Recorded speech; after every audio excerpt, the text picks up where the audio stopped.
ছাব্বিশের বিধানসভা ভোটে রাজনৈতিক ব্যাটল গ্রাউন্ড ভবানীপুর।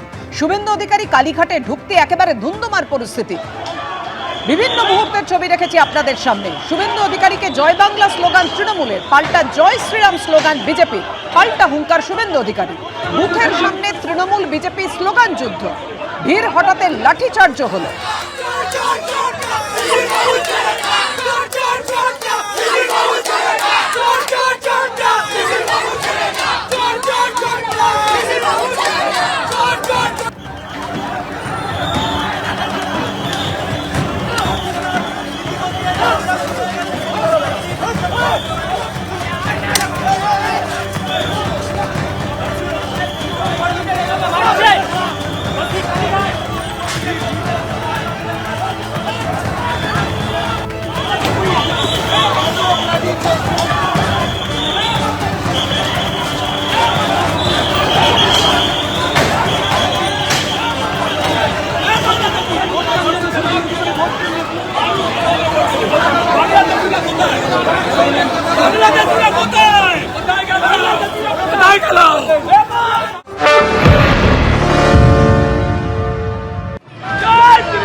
কালীঘাট যার ঠিকানা এবং সেখানে জয় বাংলা স্লোগান দেওয়া হচ্ছে শুভেন্দু অধিকারীকে ঘিরে। শুভেন্দু অধিকারীকে নিরাপত্তারক্ষীরা সরিয়ে নিয়ে যাচ্ছেন, সেই ছবি আমরা দেখতে পাচ্ছি।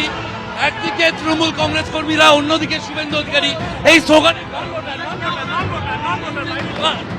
মুসলমানরা করছে জয় বাংলা, হিন্দুরা সব জয় শ্রীরাম। আমরা যেখানে দাঁড়িয়ে রয়েছি হরিশ মুখার্জি রোড লাগোয়া এই কালীঘাট রোড আর হরিশ মুখার্জি রোডের সংযোগস্থলে শুভেন্দু অধিকারী জয় হিন্দ ভবনে এসেছিলেন। সেখানে পোলিং বুথ রয়েছে, বুথ পরিদর্শন করছিলেন।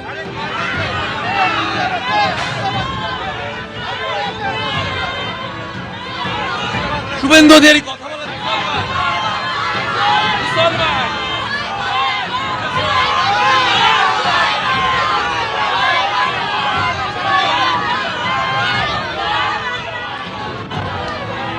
তরুণ যে ছবি তুলে ধরছে তুমি দেখতে পাচ্ছ।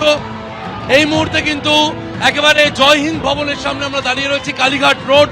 সেই কালীঘাট রোডের সামনে জয় হিন্দ ভবনের সামনে সেখানে জয় বাংলা স্লোগান, নিরাপত্তা রক্ষীরা সরিয়ে নিয়ে যাচ্ছেন শুভেন্দু অধিকারীকে। যদিও শুভেন্দু অধিকারী একাধিকবার কথা বলতে যাওয়ার চেষ্টা করেন।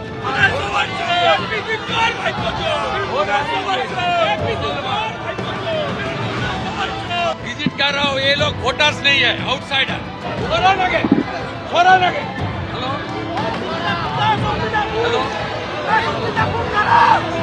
अरे बूथ नंबर 217 में तुरंत सीआरपीएफ भेजिए, वो मेरा ऊपर हमला कर रहा है। हाँ, जय हिंद भवन, मैं यहाँ हूँ, आप भेजिए। এই মুহূর্তে যে ছবি আমরা দেখতে পাচ্ছি কালীঘাট রোড এবং হরিশ মুখার্জি রোডের সংযোগস্থল, সেই সংযোগস্থলে দাঁড়িয়ে রয়েছেন শুভেন্দু অধিকারী। এবং সার্বিকভাবে আমি তরুণকে একবার ছবিটা দেখাতে বলবো। এই দিকে কালীঘাট রোড এবং এই হচ্ছে হরিশ মুখার্জি রোড, এই যে সংযোগস্থল, সেখানে জয় হিন্দ ভবন। জয় হিন্দ ভবন, এই জয় হিন্দ ভবন কালীঘাট রোডের শুরুতে, এবং জয় হিন্দ ভবনে একাধিক পোলিং বুথ রয়েছে। তার সামনে এই উত্তেজনা। শুভেন্দু অধিকারী ইতিমধ্যেই কমিশনে অভিযোগ জানিয়েছেন। তার অভিযোগ অনুযায়ী তার উপর হামলা করা হয়েছে জয় হিন্দ ভবনে, এবং এখানে এখনো দেখা যাচ্ছে এখানে যারা জড়ো হয়েছেন তারা কিন্তু জয় বাংলা স্লোগান দিচ্ছেন। সেই ছবি আমরা দেখতে পাচ্ছি। হঠাৎ উনি এসছেন, উনি এসে আমার ভোটারদের প্রভাবিত করার চেষ্টা করছেন, বিভিন্ন ধরনের কথা বলছেন, আমার ভোটারদের সঙ্গে অশান্তি করছেন। কোনো আক্রমণ হয়নি, মিথ্যা কথা বলছেন, একদম মিথ্যা কথা। উনি মিথ্যা কথা বলছেন, কোনো আক্রমণ হয়নি।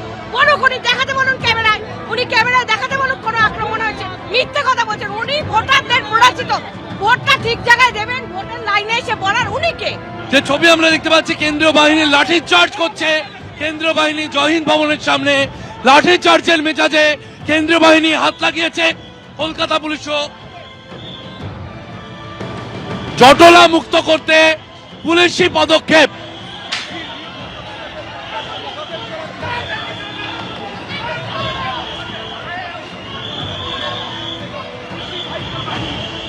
কেন্দ্রীয় বাহিনীর যে ছবি দেখা যাচ্ছে, একেবারে বন্দুক হাতে লাঠি নিয়ে কেন্দ্রীয় বাহিনী এগিয়ে চলেছে জয়হিন্দ ভবন। যে জয়হিন্দ ভবনকে ঘিরে অভিযোগ কালীঘাট রোড পটুয়াপাড়ার যে এলাকা, সেই কালীঘাট রোড এখন জটলা মুক্ত করলো কলকাতা পুলিশ এবং কেন্দ্রীয় বাহিনী জওয়ানরা।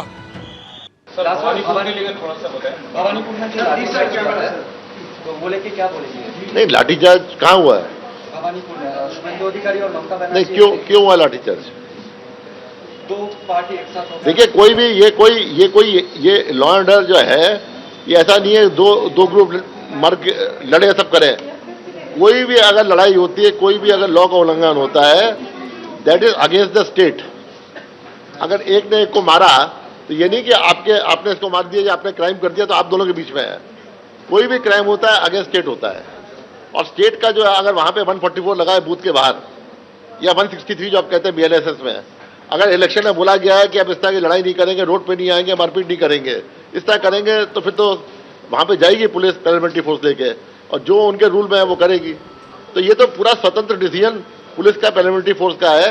वहां पे जो मजिस्ट्रेट है, वहां पे जो ऑफिसर है, वहां पे जो RO है, वहां जो प्रिसाइडिंग ऑफिसर है, वहां जो आपका ARO है, सेक्टर मजिस्ट्रेट है, पुलिस ऑफिसर है वहां पे, क्योंकि यहाँ तो कैलकाटा में तो पुलिस के पास ही मजिस्ट्रेट पावर होती है। तो ये सब जो है डिसीजन लेंगे, जैसे भी लेने का, जो भी उनको फोर्स यूज करना पड़ेगा इलेक्शन की इंटेग्रिटी मेंटेन करने के लिए, लॉ एंड ऑर्डर मेंटेन करने के लिए, वो लोग कर रहे हैं। एबीपी आनंद एगिए थाके एगिए राखे।